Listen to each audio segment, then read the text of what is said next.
welcome. No, smash my microphone. Welcome to the European recap for the 2036-37 season. Let's get into the video and let's see how we did in the Champions League. Hopefully.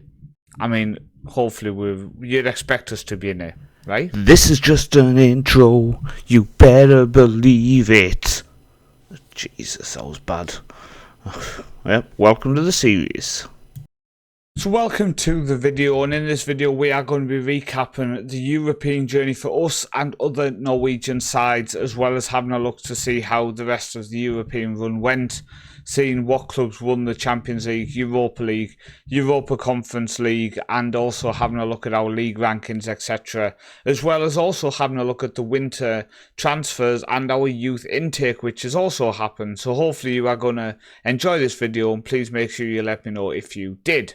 So we started our European journey against Young Boys of Bern, and we got 2-1 victory away from home with Rogde on the score sheet, getting both goals. We then beat them back at the Egerson IK Stadium with Samaria on the score sheet, and that would see us come up against Nice in the final qualifying round for the Champions League group stage proper. And we travelled to France for the first leg, and they did miss a penalty, but did score a goal as well. They went through. They won the first leg 1-0. I mean, they did go through, but I didn't want to spoil it so early. But they did get a 2-2 draw back at the Egerson Stadium, and that saw us for the first season in a couple of years go down into the Europa League. Very disappointing that we didn't make it into the Champions League, but life is life. Maybe this team is good enough to win the Champions League. Who knows? If we win it, Europa League. You know what I'm saying? And here we are to look at our European campaign, the league stage. So we came up against Manchester United in the Europa League, first off, and got a 1-1 draw. I was pleased, to be honest. Man United is still a very good side. Then we beat Joe Gordon's 2-1 at home, and 4 points from the first 2 games. You've got to be happy. Brought back down to earth against Osijek, where we lost 2-1 and were just poor. Now, we did bounce back with a draw in Sevilla. Going to Spain and getting a draw is something you can always be proud of, and we did it. And then we beat Bayer Leverkusen away from home, and this blew my mind. A 3-2 victory with Simonsen, Maeda and Fossum on the score sheet. A 91st minute winner, but as you can see, they scored an equaliser in the 90th minute, and we got the winner in the 91st minute. And then we beat Malmo 2-1, and this ended our year. This ended our year with another victory in Europe and sitting very comfortably in the Europa League group stage. And now it was about improving our squad going in the 2037 season, where we will continue in Europe and start our league campaign as reigning champions in Norway. And our first sign was Marcel Sander, and we've always struggled to bring in players who were under the age of 18 from abroad and sometimes in Norway. But this kid, aged only 16, wanted to up sticks from Red Bull Salzburg and join us over in Norway, and he's really, really talented. Let me know what you think of him. I'm genuinely impressed with how good this guy looks. The next signing is someone who I have a lot of hope for. I do plan on trying to send him out on loan, maybe. Musa Kone. We paid $500,000 for him, and honestly, I'm really impressed with him. He looks solid, attributes in the right areas. Could do with being a little bit braver, maybe get some muscle so he can throw the ball, but apart from that, he's fairly decent. Now, this sign is someone who I've been desperate to bring in for a long time. We paid $2.5 million up front, rising to $7.5 million. But Sander Onheim comes in. He has been capped by Norway since joining us. Really, really solid player. Aged only 18, I think he can only improve. And we had been trying to sign him for a couple of years. So, I said we needed a central defender in the last video. Fiona Boyle from Tottenham Hotspur, an Irish international, 19 years old, £75,000 a week, 40 million spent. This is our new superstar in central defence. This is the man I want you to go down into the comments and let me know how badly I overspent on him. Let me know your thoughts on him. And the final player coming in is another ball-playing central defender in Tyrone Opoka, who's gone on loan to play in Norway for Jerv. But I think he could be a really solid player. 20 years old, so he's a little bit older than the rest we've been bringing over from Africa. But I think he can develop into a solid player. And the final player is someone else who we've sent again on loan, this time to Vad Horgerson for $500,000. Sina, not John, comes in for $500,000. A Slovakian player who I think is really talented, 14 passing, not the best vision, but in terms of the rest, mentally very good. I think he's a good player. I do. Let me know what you think about my signings, but I'm genuinely pleased with, again, the future talent we brought into this club. So in terms of the outs, there was no one really on last year's list, but in terms of this year's list, we have a lot of loans of players going out. Papis Gomez went to Malmo, which we did speak about in the last episode as well. The biggest out I probably think we need to look at, which does fall in the summer outs really, but we'll mention now, is Peter Simonsen. He's gone to Brighton for 1.6 rise and also 50% of next sale. He's valued already at 14 million, so we might be able to cash in massively on him in the future, but he just never did it. 2 goals in 12 games as our backup striker just is not good enough. So we just moved him on, get him off the wage bill. It was worth selling because we just signed someone on 75,000 a week. We needed to cut the wage bill a little bit. I say cut the wage bill. We're spending 218. We have 911 available. But we are minus 50 million this season, which I don't quite like. But there's always that odd time you've got to splash on a player that you desperately need to sign. I know this is not a video about looking at how much you're spending, but currently we are second highest wage spenders at 10.09 million per annum. So back to Europe then. We came up against Sparta Rotterdam and beat them 1-0. Then we played Club Brugge and beat them 2-0. And that did see us qualifying 8th place, winning 5, drawing 2, losing only 1 game in the group stage, which is insane and does show that I think the Europa League is our level. So in the round of 16, we came up against SJK. We got 1-0 victory away from home before beating them 3-1 at home. And the round of 16 was complete domination. I think we did get lucky getting a team like SJK, but the way we rolled them over shows our quality.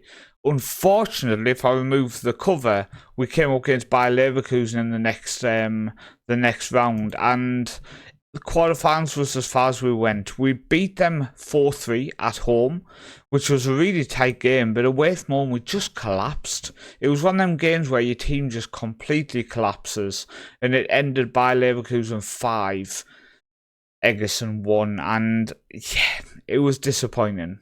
So the first team we are going to look at how they did on was Odds, who played in the Champions League.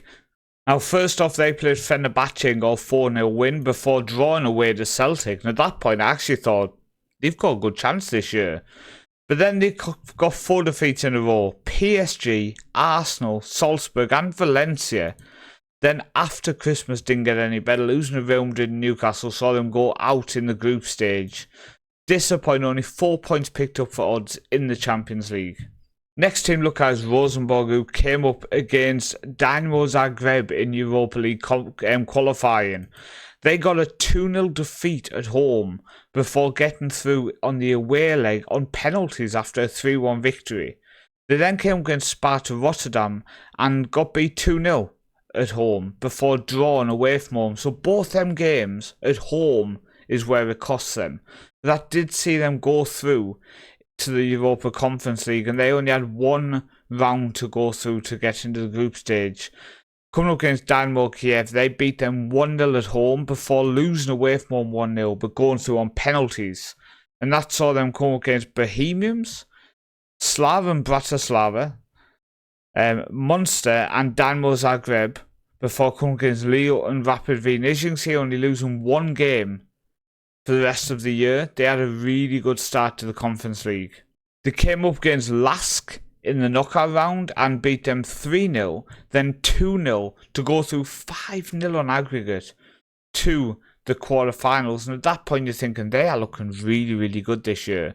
Sadly, if I remove the cover again, they came up against Braga and got beat comfortably. 2-0 at home, and again better on the road with a 1-0 draw, but The positive is we had another team in the quarterfinals of a European competition. So the next team to look at is Sogndal. They came straight in the group stage of the Europa League, and they started really, really well, beating Club Brugge and Dynamo Minsk before drawing away from home to Norway, defeats to Wolfsburg and Wolves before travelling away to Lens to lose.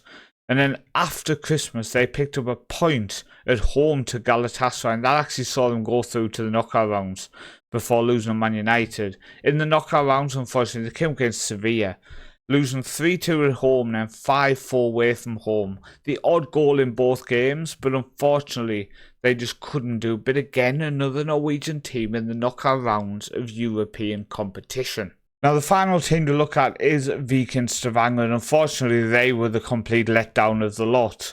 Going out in the first round they played in, which was the third qualifying round against Greek side Atromitos. 1-1 draw at home before drawn away from home and losing on penalties was absolutely shameful. And yeah, just hope next year they're not in Europe, because they've just shown that they are nowhere near good enough to be competing on the European stage. So how did all of that do in terms of our rankings then? So the European competition rankings, we actually dropped 2 places. We're down to 10th place now.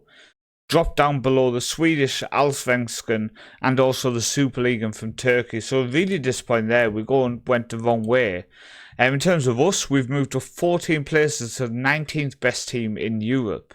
Now, coefficient-wise, we're still in 8th place and we're well ahead. We are 9 points ahead of Sweden. But unfortunately, we are 8 points behind, or 9 points maybe, at this point. It's very late and I can't do math. Behind Portugal, and Netherlands are just a point ahead. We need to be chasing these teams down, but to do that we need a good season. We need one of these 14.4s a couple of years in a row, if not a 15 or 16. So hopefully teams can help us. Hopefully we can push on. That 40 million on the central defender, I hope, brings in some high quality performances and success. We can dream. But we're looking solid and we are making our way up the rankings. What point did I say change? So we are here. Yeah, so if we got into the top 6, that's where you get 2 teams straight into the Champions League group stage and 1 in qualifying.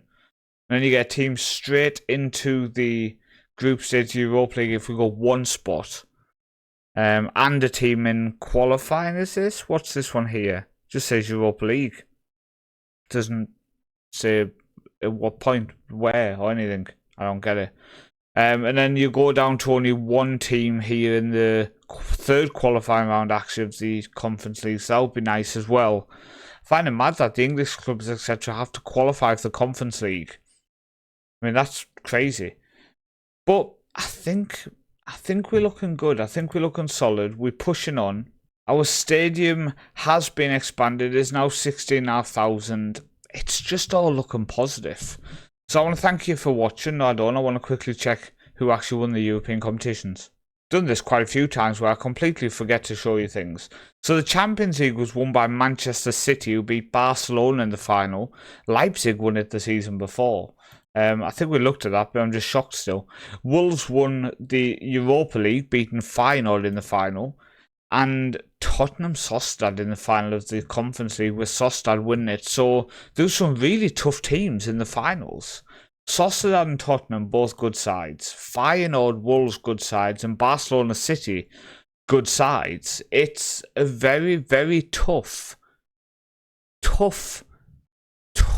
European campaigns ahead.